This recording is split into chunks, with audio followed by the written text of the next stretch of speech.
gon' get down? We are. This that Strawhat Sitdown. We are. Who the crew with the fleet? We are.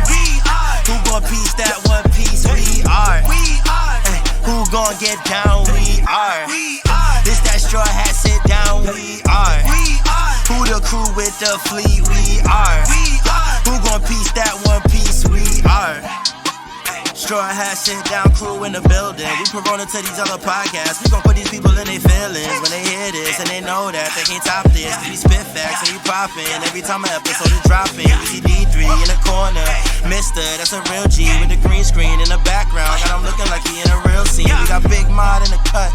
Always ready with rebuttals, but he bring the knowledge when we in the huddle, so you know the crew is never gonna fumble. And it's YHuss, last but not least. If you ask me, then Cali, mad the captain, make him rally around me. Every Sunday we gon' run deep, and we can't stop until we find out about that one piece. Who gon' get down? We are. This that Strawhat Sitdown. We are. Who the crew with the fleet? We are. Who gon' piece that one piece? We are.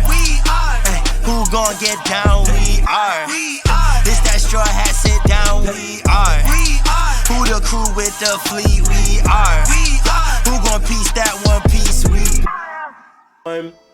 What is going on, guys? It is your boy Cali Mac on the track. Never whack, bring it back, and we are back. Strawhat Sitdown, episode 30. 3-0. Ooh, let's go. We have made it a long way.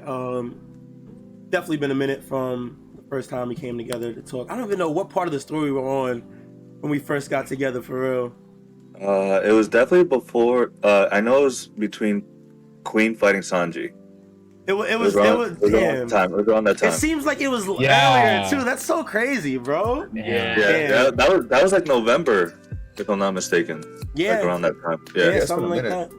Yeah, we've definitely been around a minute. Shout out to the gang with the Strat crew as always. That boy D3 in the building. What's going on, brother? What's good, y'all? What's good, y'all? Gang. That boy Mr. G in the building. What's going on, man? Yeah, what's good, everybody? How you doing? Bro,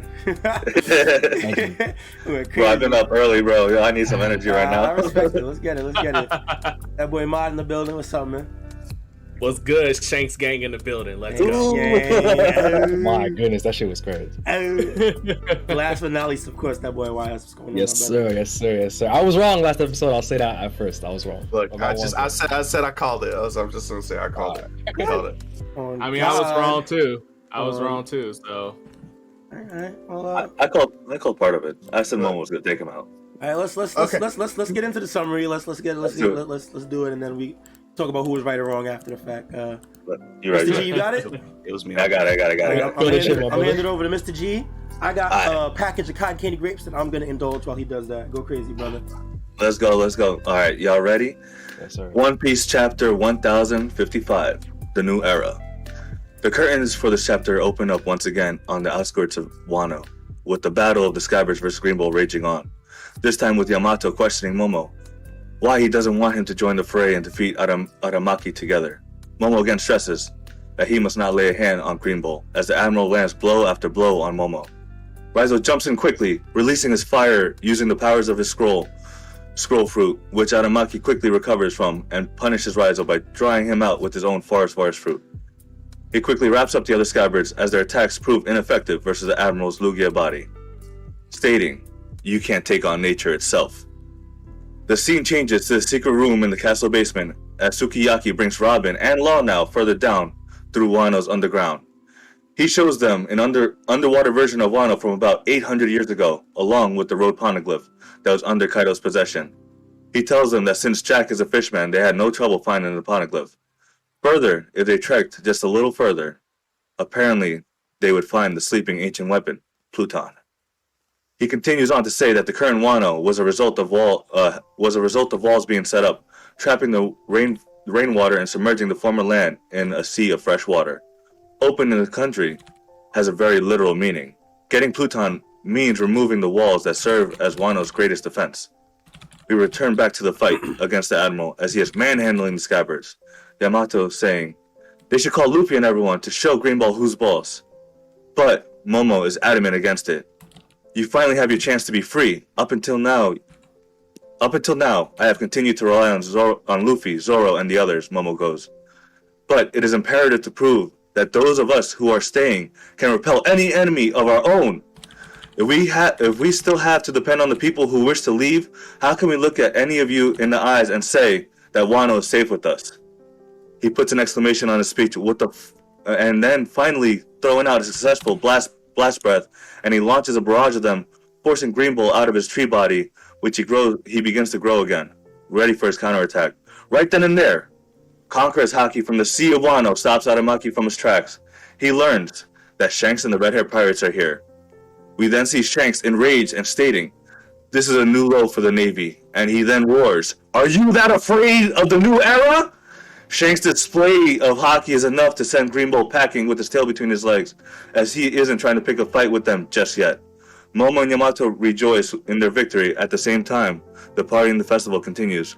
Overlooking the battle from the capital, Luffy's commanders, Sanji, Zoro, and Jinbei, commend Momo on his victory, and Luffy notes, smiling, that is a familiar face popped into his head after feeling that Haki.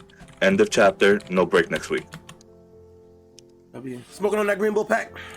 Look, I gotta say, I called it. I knew Shanks was going to bitch Green Bull. He didn't have to show up. I want to say that I called him more because I specifically said Conqueror's Haki. I'm not even You gonna lie. did. I specifically said I thought he was gonna get knocked out, and I was joking, but that shit really hit. Yep. That shit actually hit. I ain't going front. I did say though, Momo was gonna do something. He didn't turn human and use a sword, but he got his blast breath off. Momo went crazy. I popped off when he hit the blast breath. Hell yeah. Hell yeah.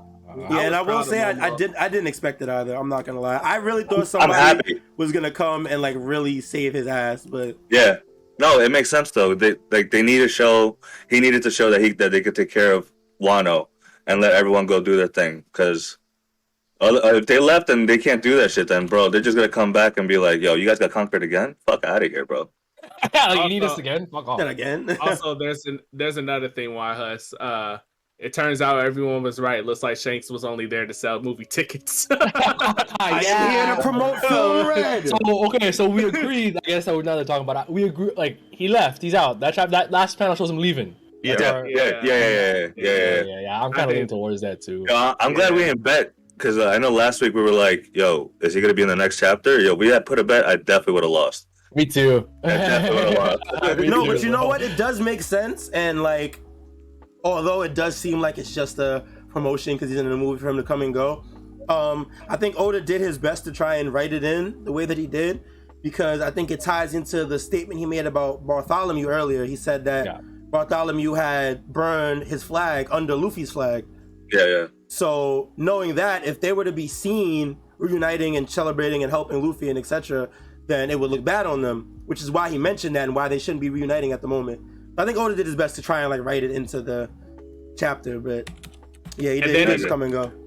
And then another solidifying thing is that he also wrote in Ulta when Shanks had that Luffy flashback. There was Ulta in the corner in silhouette form, and so that's in the last chapter. In this chapter. Oh, I see it now. Okay. Whoa, hold on. It's in the page where Shanks says, "Does the new age friend you that much?" Yeah, because you see right above it, there's right there. There's a silhouette. Yeah, you're right. Yeah. So I kind of like basically the way I saw it. I was explaining to my buddy when we were reading it. Is that so like? Yeah, you can see the curl of her hair, and she like has her hands up. Holy shit! That's kind of insane to me, bro. Like on the low, like holy fuck. That means that it's low key. Like red is really canon on the low. Like not maybe like the events might not be canon, but like the information. The people are. Yeah, definitely. So the thing I heard though is that Oda kind of does this where movies are about to come out. He kind of like shows like references to that movie in his manga panel, but it doesn't actually lead to anything. So I do think like this was just thoroughly promotion. But the way I look at it is like movies are usually non-canon, and like the way you interpret a movie is like an alternate reality or alternate universe where like an Elseworld type of thing. So the way I look at these type moments is like a split where Oda is like, hinting wink at the movie, but that's about it, and then the character he's having like a in between moment with a movie / canon, but I don't think nothing will come from after seeing Ulta right there. Yeah, honestly, but also, it's still pretty cool. I like also, real quick, this chapter also solidified for me that Shanks was there to protect Luffy and Momo and them. Especially that panel that we have up right now. Him, like, you see a flashback of Luffy getting hurt, Momo, Hiyori, and then Ulta. Like, those are kind of like his kids. You know what I mean? And he's there to protect them. And I know YHuss and I were talking like yesterday for a bit. I know he was saying that he doesn't believe Shanks is evil. I don't think he's evil, but I do think at the end of it, his agenda will go against that of Luffy's. So I do see them still fighting, even though they have that father-son type of bond.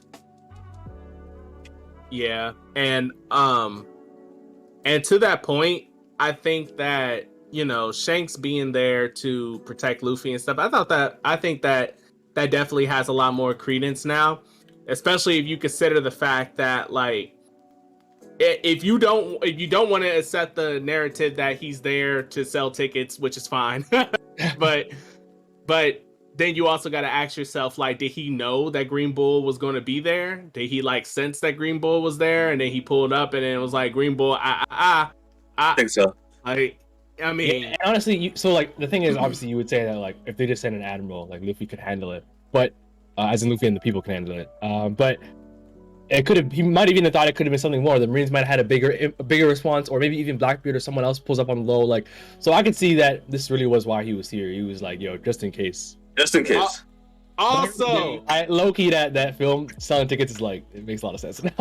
Yeah. I'm not gonna lie.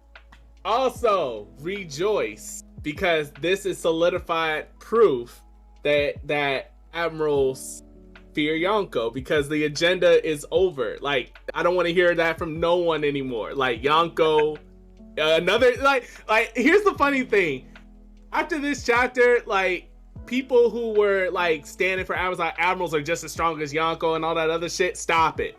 You could, like, clearly it's another instance of a Yonko bitching out admiral. Like, and this is a clear-cut one. Like, it I don't want to hear it anymore. I don't disagree with you, but I feel like this dude, Aramaki, Green Bull, whatever, he, like, you know, he's all by himself. He knows Shanks was rolling in deep with his crew. He ain't trying to take the whole crew out. That's not something to consider like that. That's not something to consider right there. See, no. All that down with this chapter, and there's there's a couple of reasons why. One, if you believe that admirals are stronger than Yonko commanders, and thoroughly, mind you, then that means that you have 153 to back you up, where Green Bull took out Queen and King. And said they're also weakened though.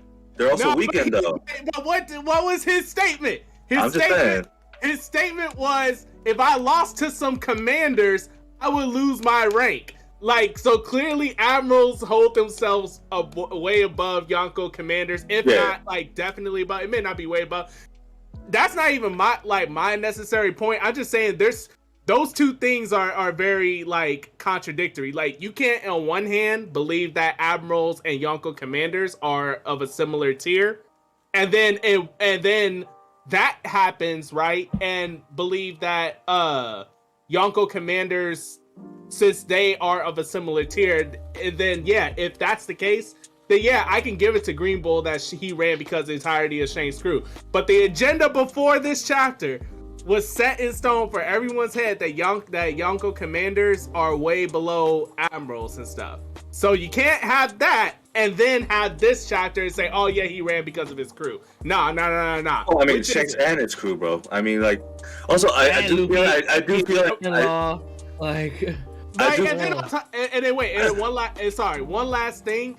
He said himself that Kaido was the deterrent for him coming into the island, not his crew, because he bitched his crew. He was talking mad shit about his crew, saying you guys are nothing, would like lose my rank if I were to lose to you guys.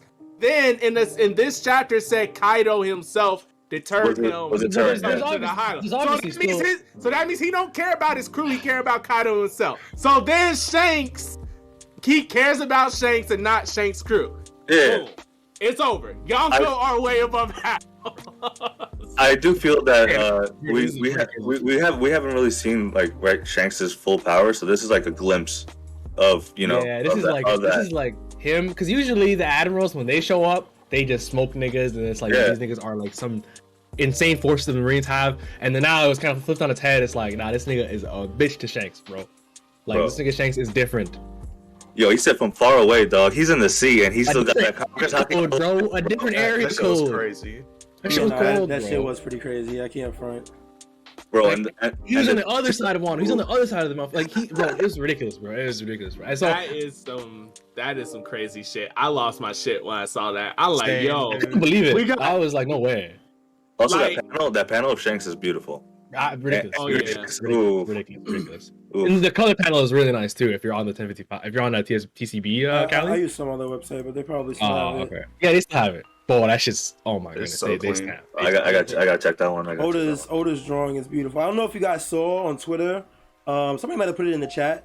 There was a post where somebody made a comparison from Shanks from chapter 1 to this Shanks in this. Yes. I saw that, bro. The growth in Oda's artistic style is fucking ridiculous, man.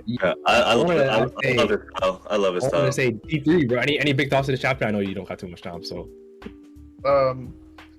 Honestly, I'm sorry. I was about to go ahead and cut you off and everything. Go ahead, brother. Honestly, I'm really, really happy about like Momo getting some shine. I was really dreading somebody having to come in and save Momo, because to me it made sense for Shanks to pull up and scare the Admiral away, but at the same time, like, it would have made Momo's growth as a character mean nothing up to this point. Yeah. So I was happy they gave him that kind of shine. And I thought it was like a feel good moment when they went to the panel where like Luffy and all the commanders were just sitting there watching Momo. I was like, yeah, that's. And Zoro specifically was the one that said, "Yo, check Momo out." That shit is sick to me, bro. Yeah. Cool, bro. And they were like, "Oh, go ahead." No, you good.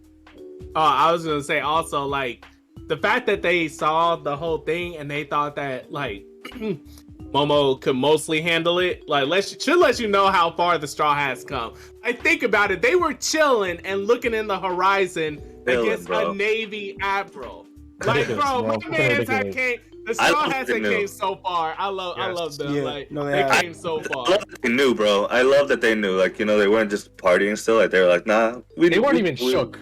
Yeah, they weren't even shook, bro. Oh, man. Fucking A, yo. What a fucking That's chapter. our crew, man. That's our crew. Yeah. It brings me back to that one panel, like when Sanji and Zoro started their fight versus King Queen, and Zoro says, "You know what this means, right?" And we're Sanji's one like, step closer. This one step closer. That's like, we're almost there. Definitely. It's final saga, man. It is the final saga. It's time. Yeah. And it's so surreal to think that the Straw Hats, literally that group of people between Luffy and his strongest crewmates and stuff like that, that is a legit Yonko crew now. Yep. It is a crazy thing to think about. It's so surreal. It's still surreal for me to even think that Luffy's a Yonko now. Like, that's like that is such end game status. I'm so happy. Like, bro, it's crazy to even. Oh, go ahead, sorry. It's surreal for me that we finally have Jinbei there with them. Yeah. And as a commander, bro. Yeah. He's so cold. He didn't have to bounce or anything yet. You know what I mean? Like, he's here. He's here finally. He's there, bro. Yeah. Because it's like Jinbei, ever since the Marineford War, has been one of my favorite characters in the whole show. Yes. And I actually like see him there to get shine, bro. Oh, I love that nigga, bro. Yeah. And then we're also going to have Yamato potentially in that. Yeah, I think this kind of solidifies it, like what Momo was saying in this chapter. Yeah.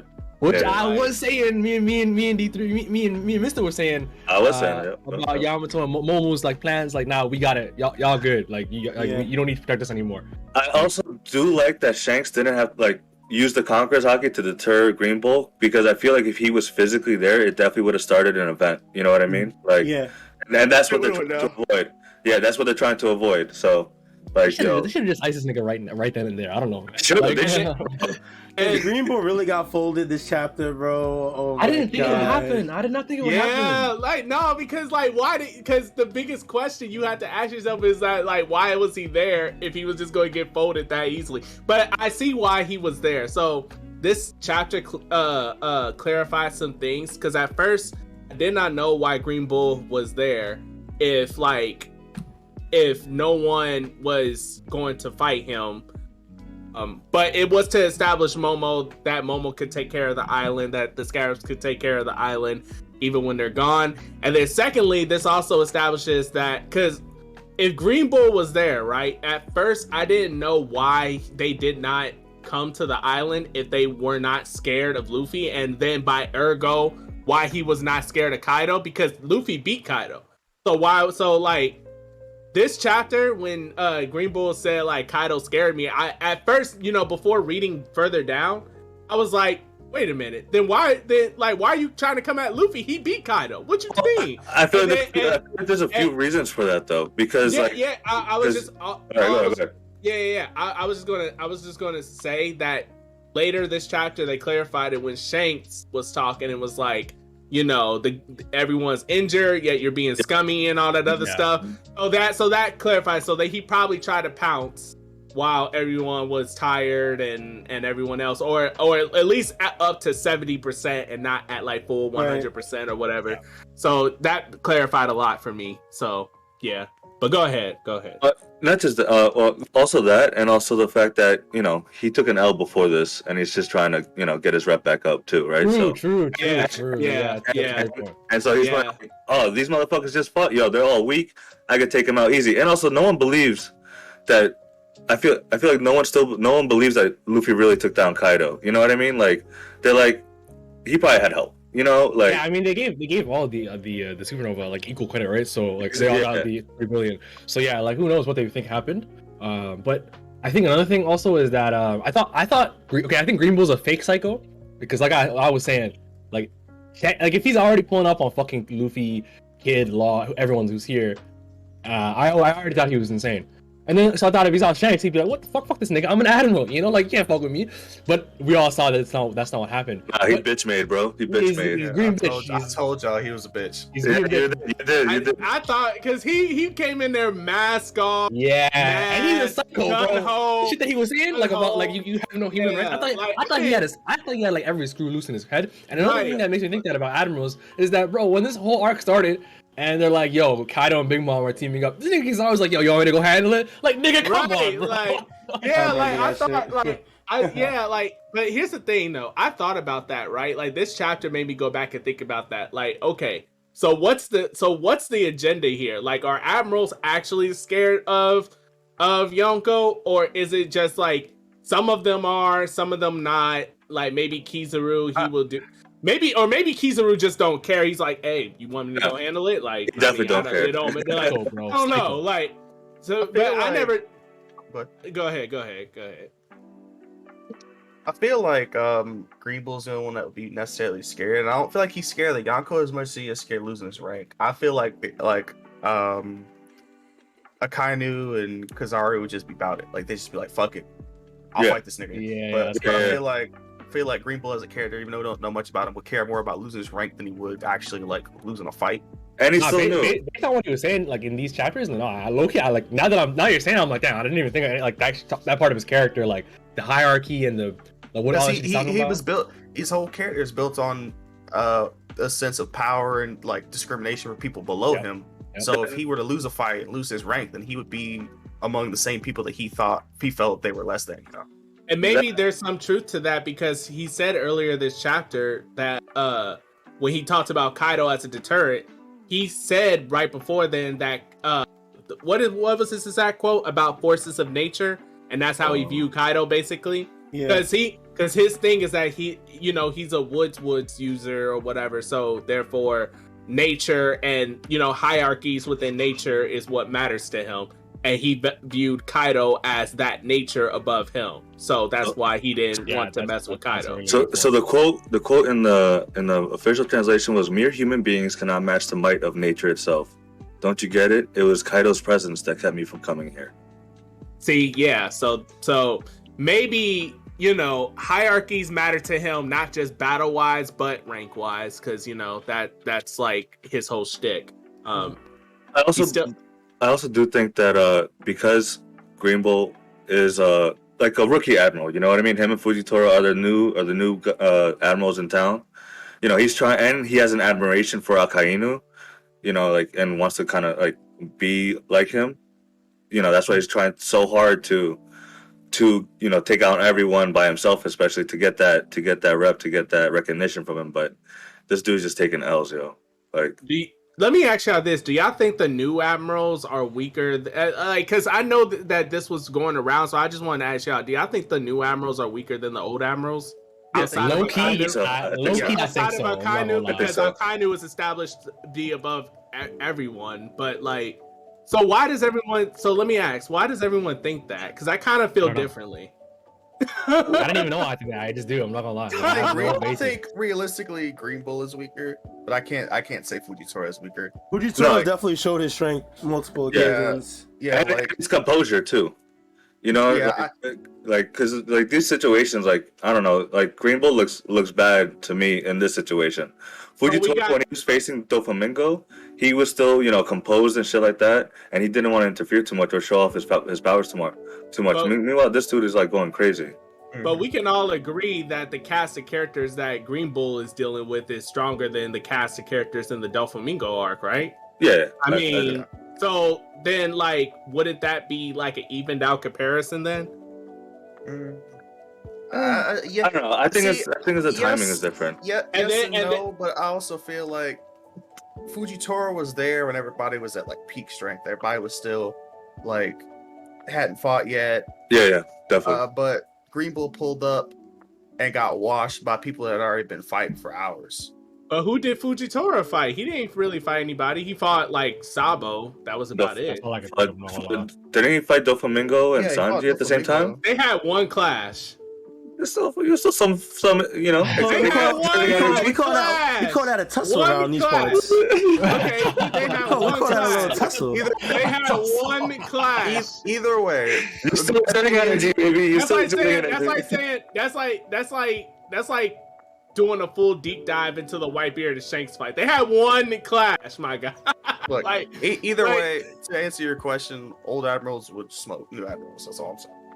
I don't know, because the reason why I'm on the fence about it is because Jinbei said back in Fishman Island, when he was catching everybody up on what was happening out on the outside world, he said it was established that because of these new admirals or the way it is being ran under Sakazuki, the world government, the Marines, are at their strongest that they've ever been.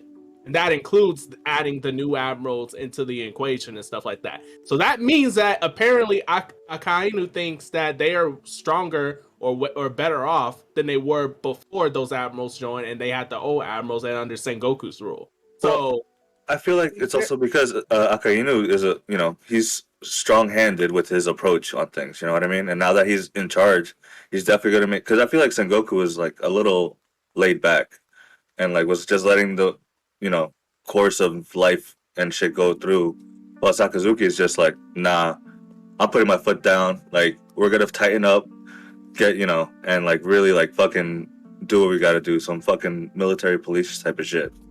So you think that was just you don't think that was an establishment of any kind of power? You think that's more or less just personality?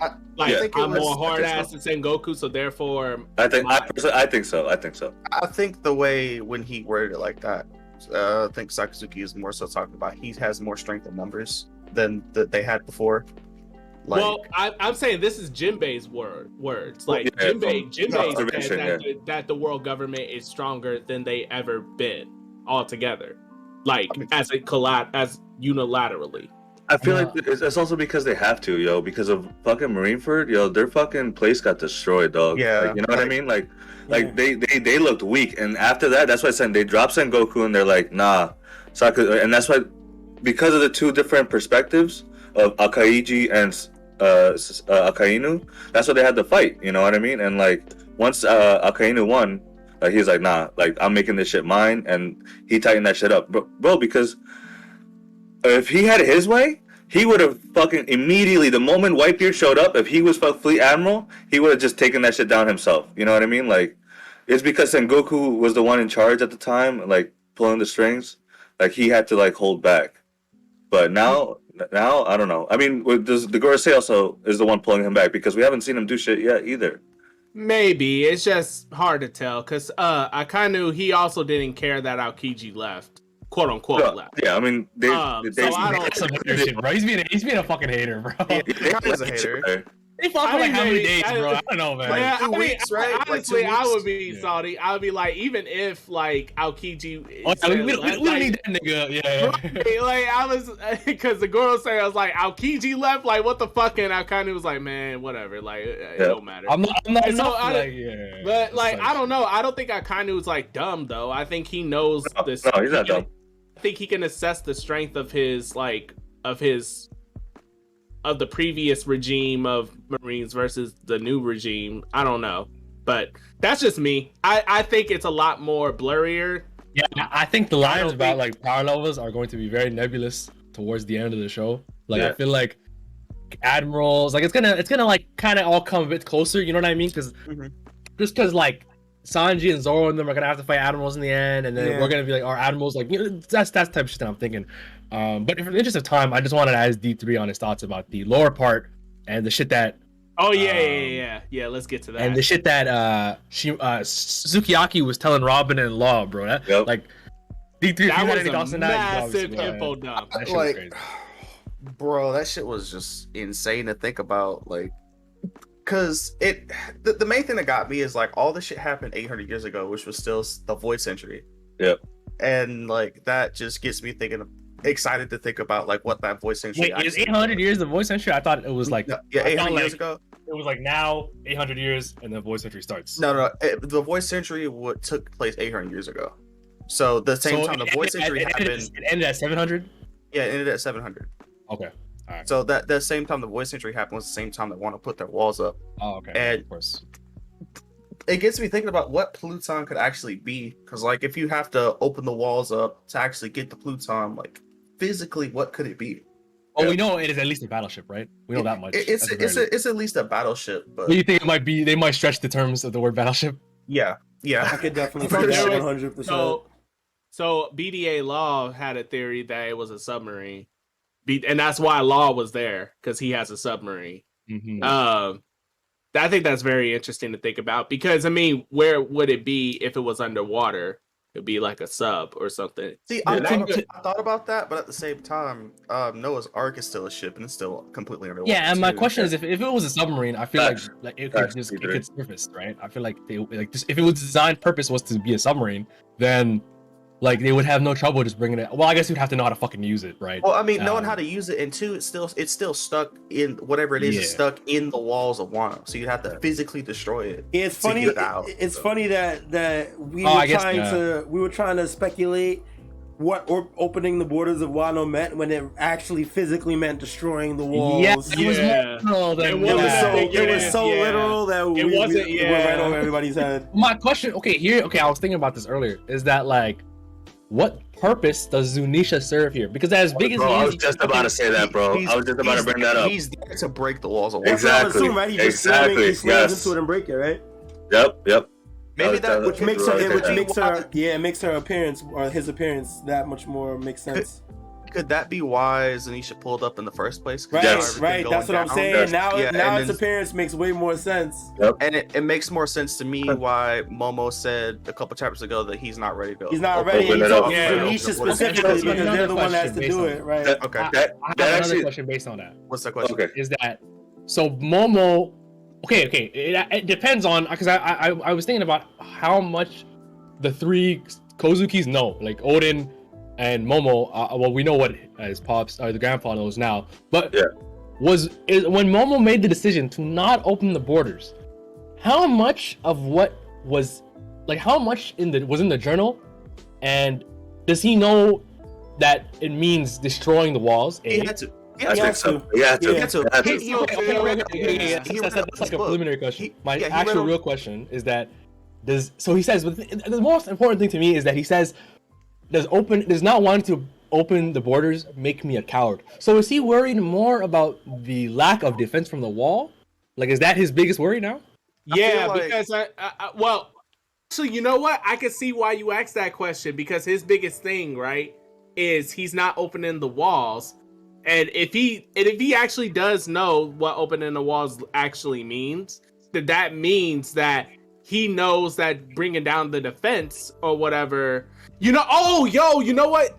Oh shit. So then that means like he knows the walls will keep the defensive Wano and keep intruders from invading or whatever. But maybe that's why he needed to ask Yamato to not do anything so that he could prove to himself and everyone else that they can afford to have the walls down by them being able to handle themselves. Well, not yet, at least. I don't think not yet. At least not yet, but they're prepping for it. They're prepping for it. Yeah, because like it makes sense why he wouldn't want it up right now, like lose that defense, because they need to rebuild. They need to heal and like, you know, rebuild and get ready for what's to come. And then when he's ready, when Wano itself is ready, you know, he'll make the call, and then we're gonna see Wano come out full force with Pluton and just fucking do work. Yeah, I can see that. And I think Momo needs more time to like understand how to fight. Facts. Yeah. Oh, definitely. Because when the walls are down, it's free game. Like everybody just kind of come in and do whatever, and they kind of can now, since they can't since Luffy's protecting that place, but Luffy's not going to stay there. Kaido stayed there, so you know they're going to deal with some intruders. When that wall comes down. I think that I just thought about something. I think it makes more sense as to why Yamato is joining the crew, because she read Odin's book too, so she knows what to look for towards like what she was holding on to it. Right, she was holding on to the book, and she knows fucking everything about Wano, and she knows everything that Odin and Gold Roger did. So she's there to help lead him. But wasn't there? Remember when Luffy, Yamato comes back to the rooftop when Luffy's fighting Kaido? I remember Yamato saying something to the effect of torn pages, and that the secrets of One Piece aren't in the book. Oh no, I think that was retcon. I think maybe not retcon necessarily, but I think it was something that Oda added in after the fact because he recognized that the secrets of the One Piece would be in the journal. Yeah, there's a few pages missing though, right? Wait. Didn't he? Wait. How was it retcon? Well, didn't he address it? He addressed it with Hiyori. Didn't she have the pages? What do you mean? What? I mean, not Hiyori. Toki. What's her name? His wife, Toki. She tore that shit. Yeah. No, you said Toki tore it? I thought what she tore was the note that he wrote to her. That's what I thought too. I'm pretty sure it but was the note. They That's show? why I'm saying it's retcon. Wait, time out. I thought for sure in the same chapter. Yes. I thought for sure in the same chapter they literally showed Toki with the notebook, and she throws the notebook, but they don't say that she tore the pages that were in there. Okay. I'm pretty sure of that. There's some plausible deniability about that, but I think it's reasonable to assume that was what it was, and not yet write it off as a retcon quite yet. Yeah, I wouldn't even call it a retcon, because that's what makes me question how much Momo knows. And that's also another thing, is that Robin even stated it. It's like, bro, you want to unleash Pluton on the world? Why would Kozuki Oden want that? Obviously, we know that, my assumption is that the ancient weapons in One Piece are all connected, and they're going to need it to do whatever they have to do to bring the dawn to its world. I get that. But does Oden not think about that defense thing? Like, does Oden not worry about what happens when the walls come down? Is Momo too, basically, that's why I wanted to know how much people know, and I still don't think we get. Okay, so it's definitely possible that all of them know, and at the same time, it's possible that they don't know. Yeah, that Momo doesn't know about the Pluton right now. But I do think, and this reminds me of because Oden tore the pages out, right, and that reminds me of the One Piece movie Stampede, which if everybody here watched that movie, right? I've seen that. Yeah. So I remember what was in that chest. It was a log post to Laugh-Tale. Yeah. And Luffy threw it. Destroyed it. They wouldn't do that. That was so raw. And the point I'm trying to make is that Gold Roger didn't approve of his crewmate making that as well, and he threw it overboard. So Oden is probably of the same mindset. Like, I'm not going to give people cheat codes if anyone finds it. Like, anyone, Oden, he knows what it means to open the borders. Maybe it's possible that those pages, we as an audience probably know what that means, but Momo doesn't quite know what that means yet. But but he does know that it's important in some sense. At least that's because he knows he's like, oh, I really cannot die. Yeah. I mean, yeah, clearly, because if he at least even if the journal just simply said, in order to open Wano, Zunisha is needed, that's already enough. That's already enough. Yeah, because he controls Zunisha. Yeah, that's already enough. It don't even have to necessarily say like, you know, the walls have Pluto was sent. Yeah, you don't need to know all that, but you just know that like for the sake of this shit, you cannot die. Yeah. It can still say something as simple as that. It doesn't have to say all that shit. But yeah, it's just because even Sukiyaki talks about like I don't even know what Odin learned. Odin's dad. They're talking to Robin. Okay. Yeah. He's like, I don't even know what Odin might have learned in Laugh Tale that made him want this decision. Blah blah blah. So yeah, I just thought that was an interesting line of thought. How much people know and shit. Because it's really don't know shit. It's kind of crazy that Zunisha isn't an ancient weapon. It's not. No, Zunisha isn't considered one of the ancient weapons, is he?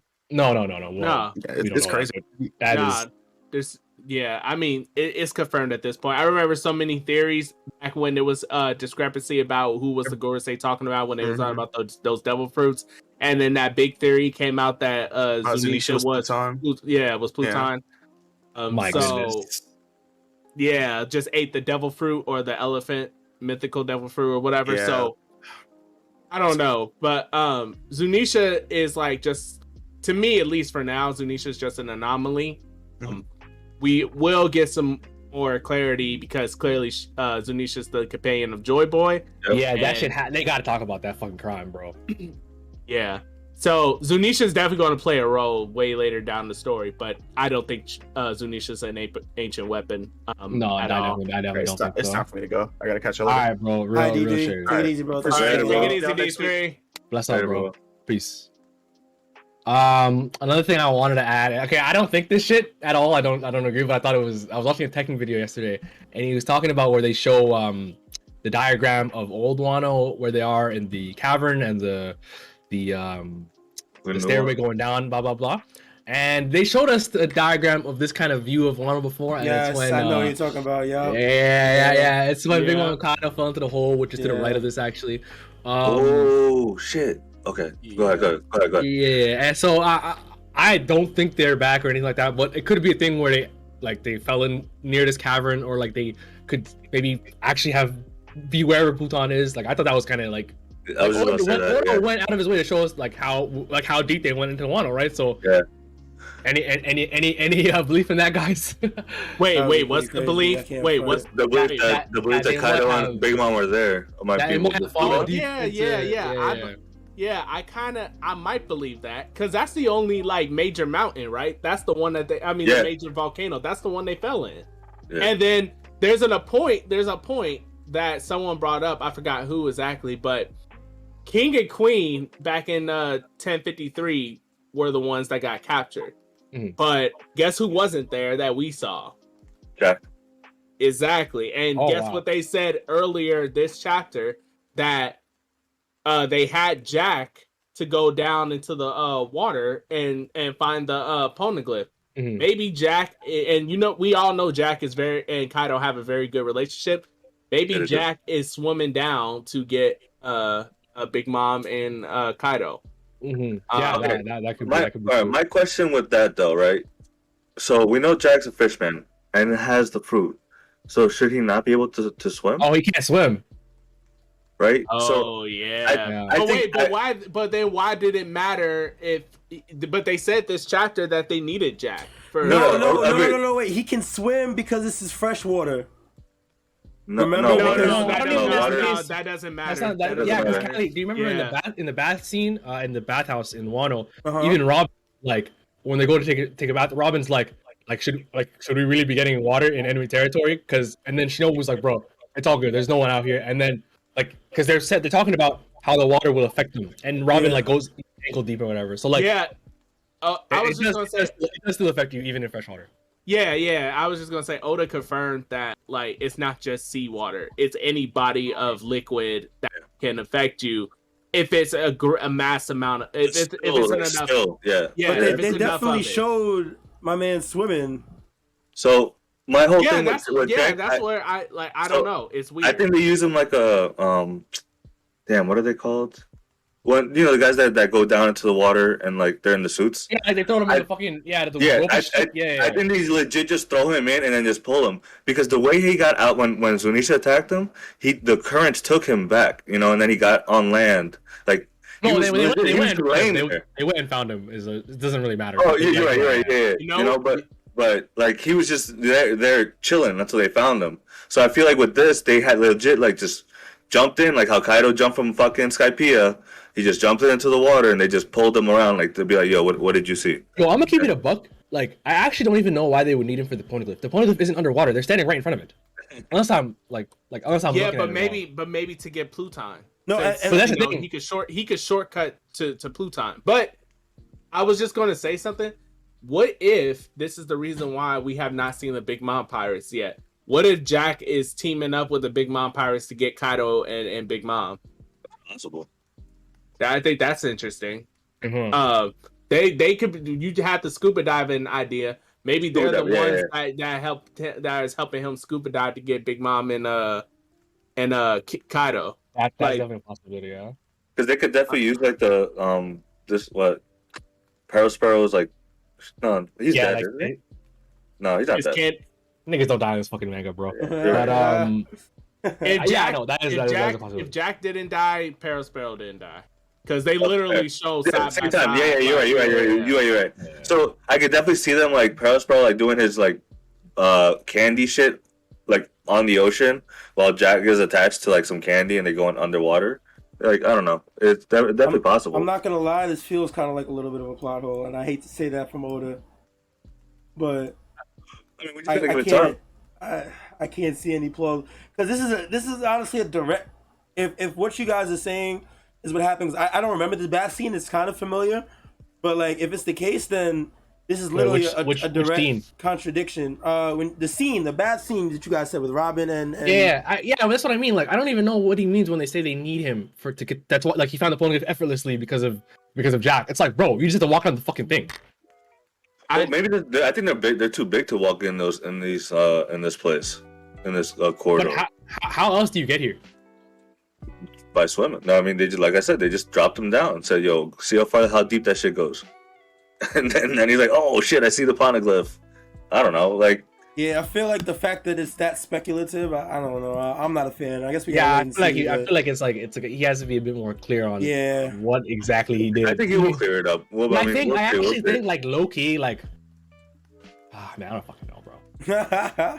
I think what we should take into consideration is that, like, even though Jack can't swim, maybe they don't need him to swim. Maybe we're looking at this wrong. Maybe we just need someone to breathe underwater. Because I mean, that might be the more important thing than him swimming. You know what I mean? Yeah, exactly. I don't think he can swim. It doesn't even matter. My point is just that like the poneglyph is clearly above water. But they established like when Jack fell into the water, he's a fisherman, so he can breathe just fine. He was just chilling.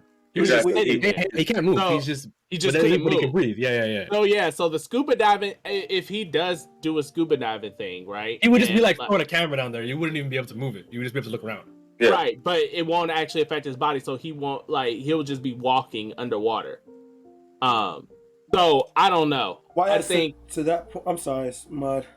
Oh, go ahead. To that point, YHuss, we also got to remember that the Kazuki Pops, he led them through a secret passage. It's not like and he said that he didn't show them. That they never knew about it. So like, if you didn't know about that area, then you have to go through the water. Yeah, you'd have to go through the water. That's the only other way, I see. True, yeah. So that could be another thing, yeah. Like, and maybe I don't know, and maybe also because I mean they said that this old Wano, is way bigger than like the current Wano, right?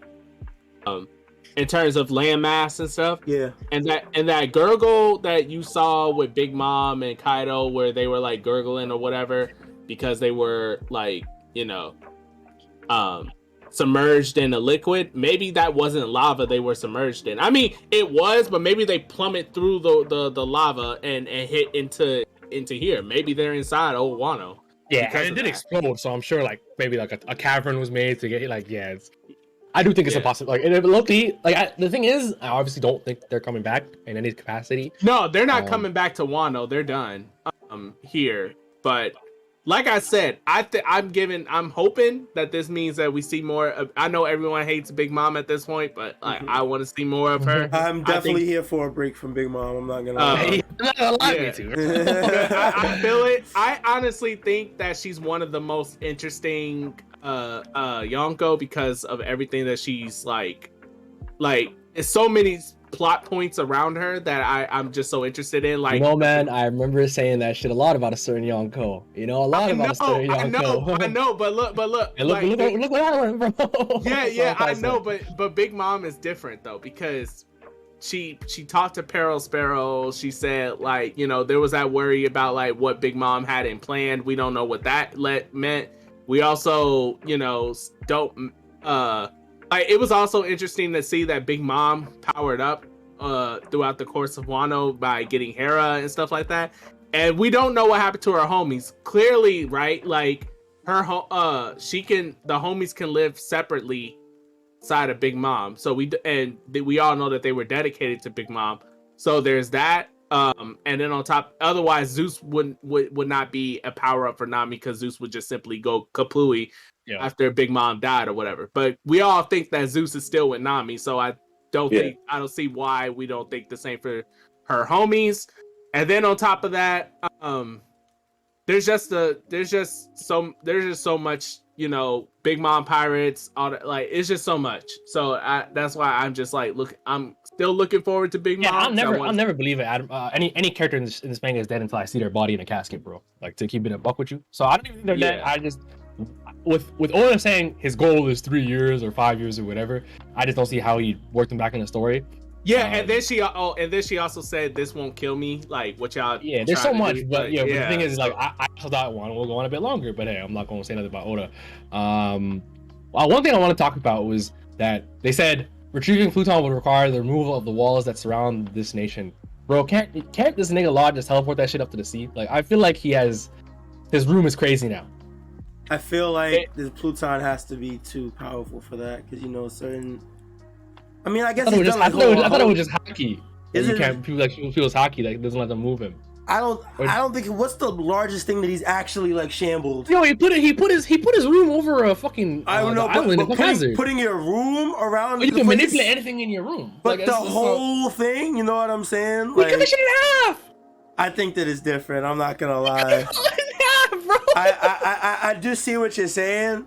I think that moving something of large mass would this is an assumption because you could be right. Yeah, it could. No. Actually, it's funny because Tekken brought it up, and in the video he said what you're saying. He's like, it could be a crazy energy like need for that. Like, he might not be able to do that shit actually. So no, you're right. You're actually that's just how I would feel about it because it's like an ancient weapon. It's been around for thousands of years. Like it's probably something about it that would make it hard for Lord to do that. That actually makes a lot of sense. I'm not gonna lie.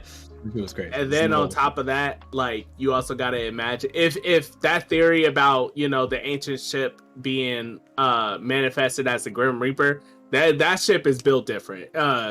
Maybe that ship potentially has hockey. I don't know. And maybe Law just can't simply move it. Maybe that would be pretty crazy, but maybe that ship only moves if you power it up with hockey. Like, who knows? Maybe that ship can only be navigated if you what I forgot what show I got this from, but you put your hands through a socket and you give your energy, your hockey force through into the ship, and that's how it moves or operates. Reminds me of Girl. That'd be pretty cool.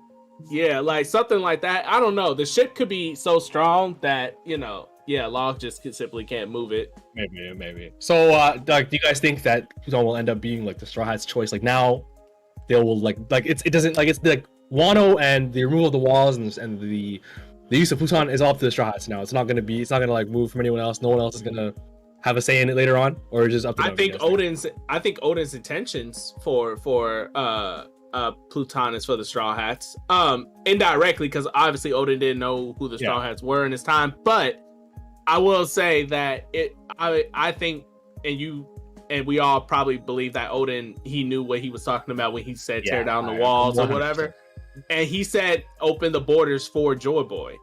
So if it's quite a literal act to open the borders and it's meant for Joy Boy, then indirectly that means he's saying Pluton is meant for Luffy. Yeah. And the Straw Hats. So therefore, it will be for them. Yeah. Unless someone steals it. I think someone steals it. Thanks. Oh, imagine. I think that it is meant for the Straw Hats, but I think it's gonna be at Momo's discretion. Yeah. Because he's the one that has to speak to Zunisha and make it happen. You know what I mean? Break the walls down, etc., etc. Also, now that the Straw Hats have 3 road load poneglyphs now. Yeah, 3. they're so close. We didn't see what this one said yet, right? They didn't actually see. We don't see what none of them says. I see it. Yeah, and I'm pretty sure that it's no like historical. I don't think it's no history dump. I think it's just straight up like coordinates. And when you put them all together, then it lines up. Yeah. I feel like this is one of my issues with this whole poneglyph thing. I feel like if you get 3 of them, you could kind of triangulate the position. If I don't know if I'm bugging, but like, do you really need that 4th poneglyph to line them all up together? I mean, if it's coordinates, then yeah, maybe.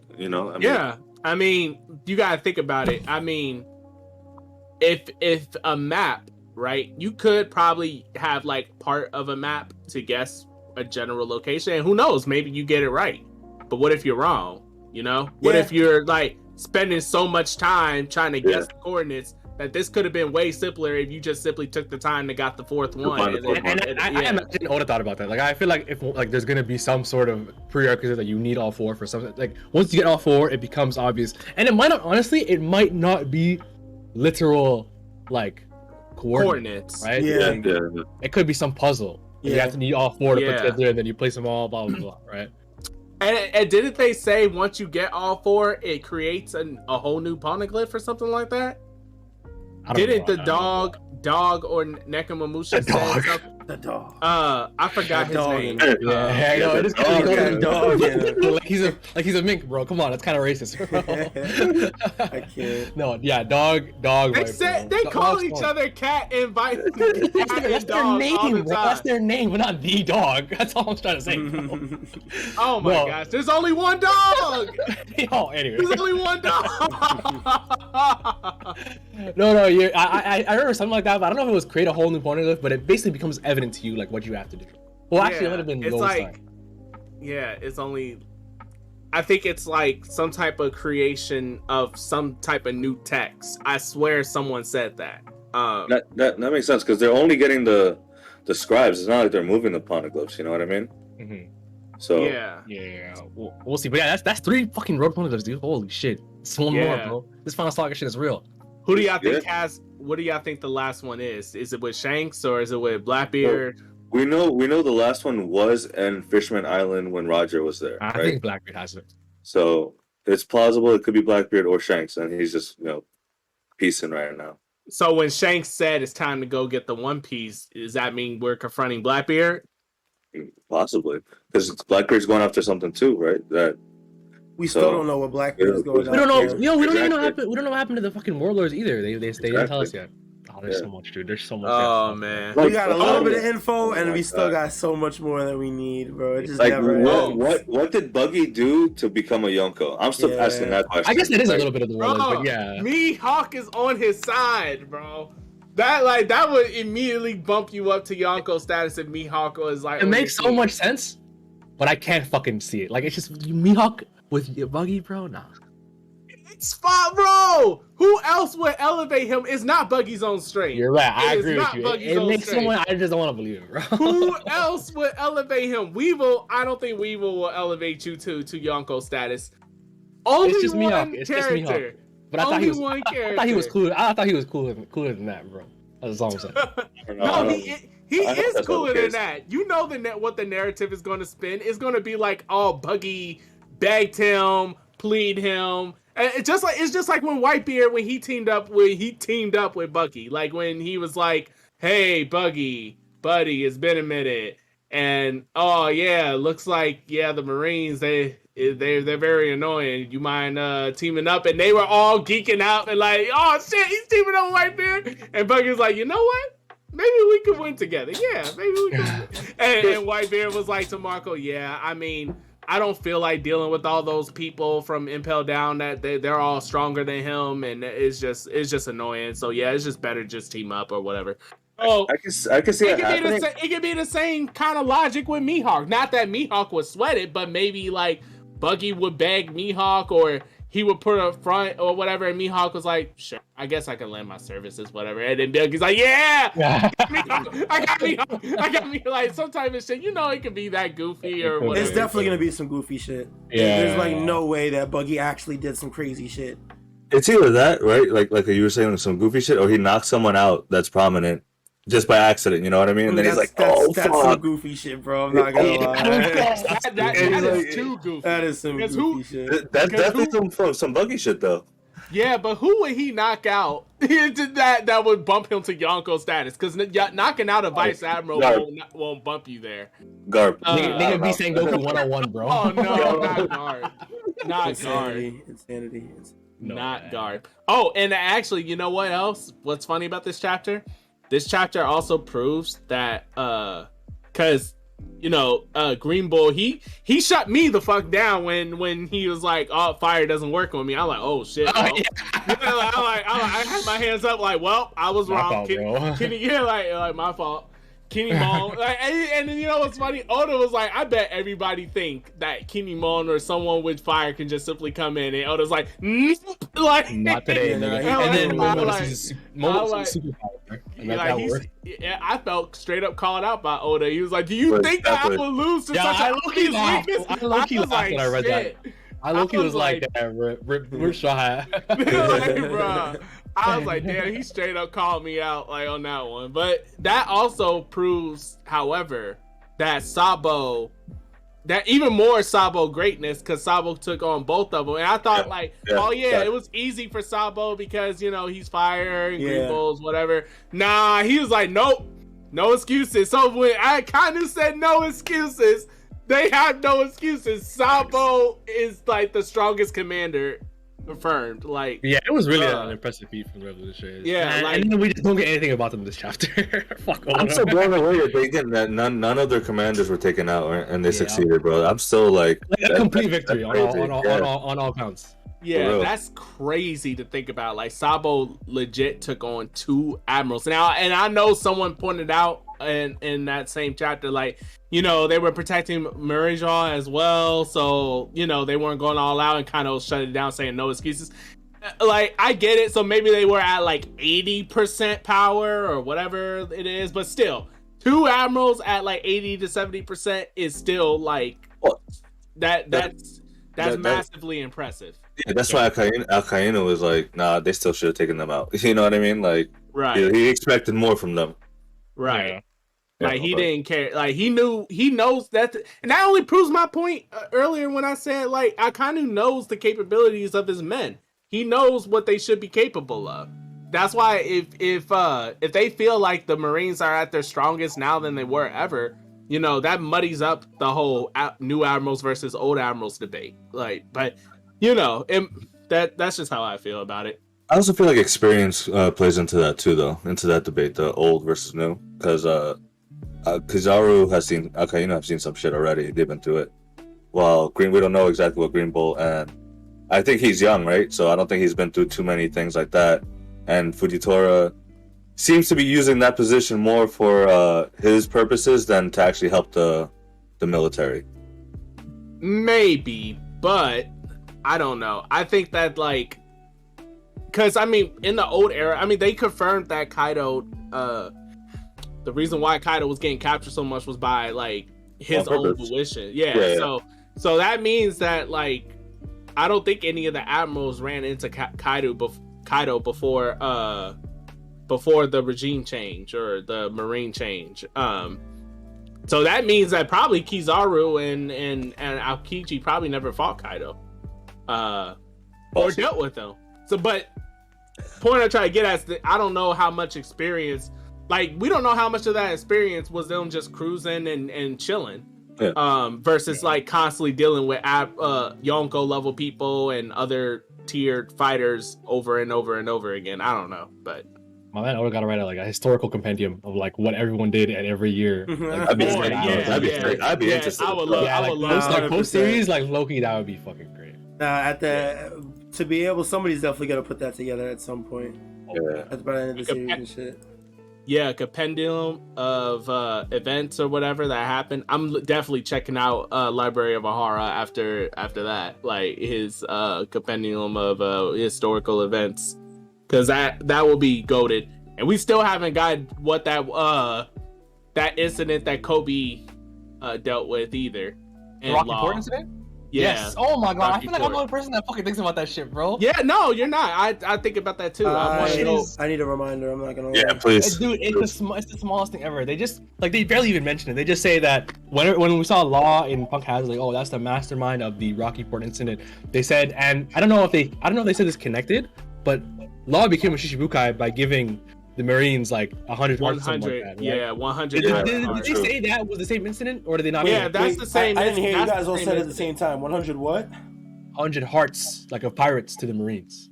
That's his ability, right? Like take your heart in a cube or whatever.